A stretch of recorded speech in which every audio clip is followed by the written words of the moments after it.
Hey, so today we're going to be watching His Angels short Warhammer animation film by Cloud of Judgment. As always, I'm going to be leaving a link to the original video and channel down in the description below, so I'm going to make sure that you check them out. Quick, 2.5 minute in. Let's go ahead and get right into it.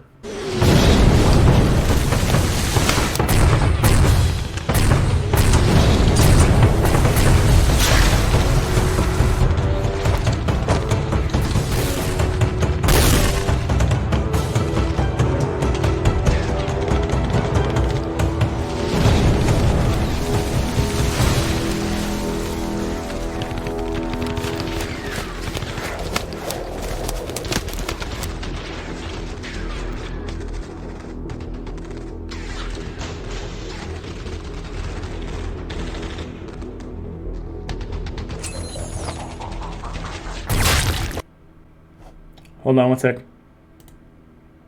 Tau. I was trying to figure out who it was. Okay, Tau, when I remember, they're very good shots. And I know the Tau are supposed to be more of a try to help everybody for the greater good type deal. But then again, I've heard from people saying that sometimes the greater good might just be you killing yourself or doing like horrible things, and they just say, hey, it's for the greater good, right? And then obviously you can understand how sometimes that type of mentality could get into some weird things, or get told to do certain things that are very questionable, things that you wouldn't want to do, but then they get told, hey, it's for the greater good, and then if not, that they'll force you to do something that you don't want to do.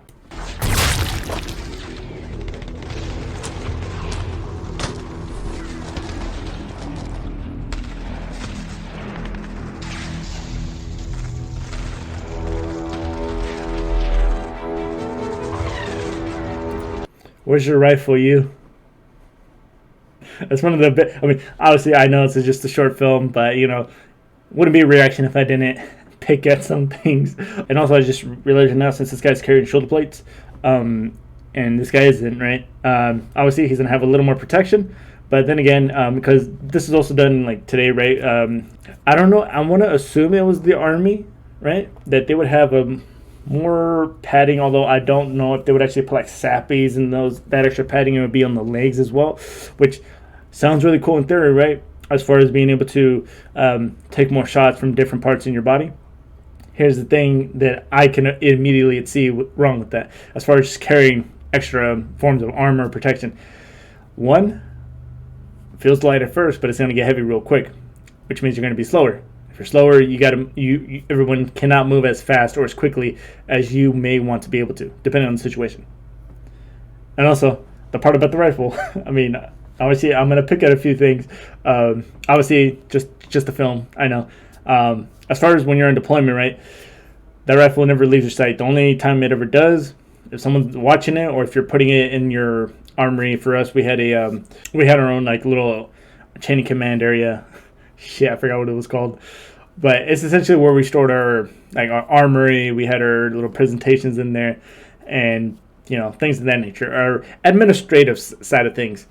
And sometimes we'd keep the rifles in the armory there. But if it wasn't in there, we'd probably have it on the flatline, have people watching the rifles at all times of the day.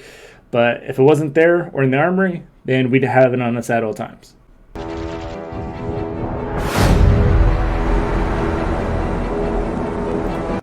Space Marine.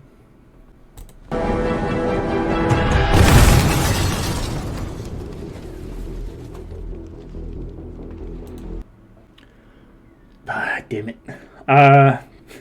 No idea who those are. I don't think I've seen that symbol before.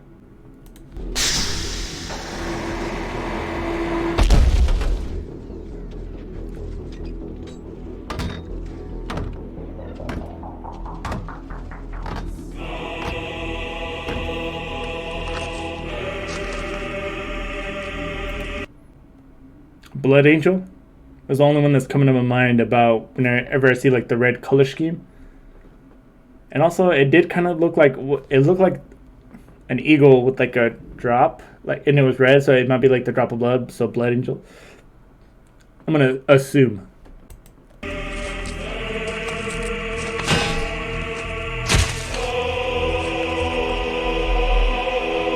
Welcome, fellow explorers. Return a greeting in kind.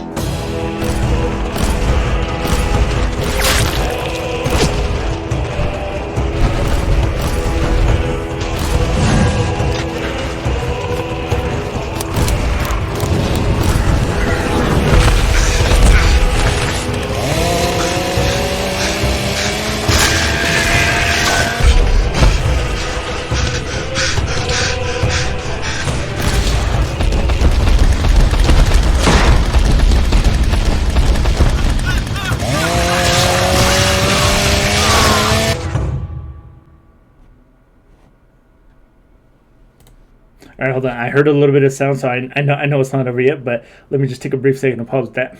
Here's the one thing I liked. I like that their armor was really scuffed up, right? It looks like it may have had some bullet wounds as well, just because that really shows you, hey, these guys are. I mean, an example would also be like in Star Wars, right? I think there was a stormtroopers that if your armor was all shiny, or pretty much a boot or a new join, or this is like maybe one of your gonna be your first engagements. But the fact that their armor is still kind of not rusted, but like looks like it was cracked, had some rounds in it. You can tell this guy's been in quite a bit of firefights, right? And obviously Space Marines live a lot longer, so he's probably been in more than just a couple. And the fact that when they show up, the fact that the Tau are advancing on the Imperial Guard, right? And pretty much just going straight forward to the point where you actually have an Imperial Guard praying. And then all of a sudden, a Space Marines come. Now, obviously, the fact that Tau just immediately started running away and the Space Marines just getting there, which also, now that I think about it, his angels, blood angels. In any case, the moment they start running away, it's because they already know who the Space Marines are, right? I mean, at that point, your reputation really helps you establish like a baseline in terms of like your enemy really has to start thinking now, I think we should run away. And when they're doing this, not only are Space Marines just completely dominating them, completely overrunning them through sheer power, horsepower, and then yet you see the first guy, when he jumps on him, has his boot essentially on his back, getting ready to hit him with that chainsword. You could hear the desperation in that Tau's voice. You know, it's very panicky. Obviously, hell, who wouldn't? And you just see the Marines start clearing up everything. Very intense, very abrupt, shock and awe.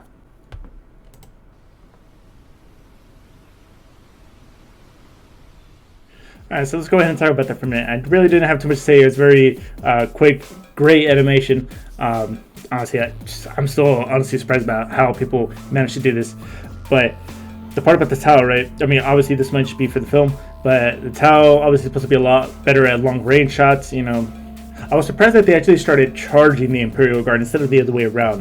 You would assume that the Imperial Guard would want to try to get closer, but as far as the Tau being the ones pushing. And then also I remember from Brecky's video on the Tau is that they hit really well from far, but they're a lot, I think to use his words, squishier up close, which means, I don't know if it was melee combat specifically, but I would assume that would be the case. If I'm wrong, let me know. But then obviously they got too close, and then the moment when the Space Marines came in, I mean, maybe they could take on a Space Marine if they have a certain amount of distance between them, and they can pile like enough shots into one specific area in their armor for one Space Marine. I don't know how true that could be, or that it would even be possible, but all of a sudden, now when the Space Marines are here, pretty much nothing they can do, and they gotta start turning back. But obviously, Space Marines having the jump packs and all that, definitely a lot trickier.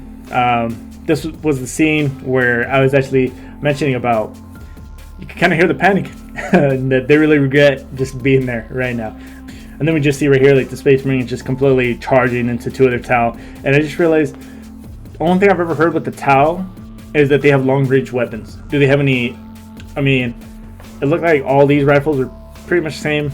Then again, I don't know if it was just for the film, but what type of weapons? I mean, I would assume they would have their own variants of, like, say, maybe a flamer, a bolter, you know, because right now I've seen only rifles. Wonder if they would have a more closer range type weapon in case for some reason someone did close the distance like these Space Marines did, to maybe give you a little more oomph. And that's gonna go ahead and do it for this video. Don't forget to like, subscribe, really does help me a lot. Hit that notification bell so you get notified every time I do upload, and hit that dislike button if you didn't like it. Leave a little comments to maybe what it was. Until then, I'll see you all in the next video. Bye.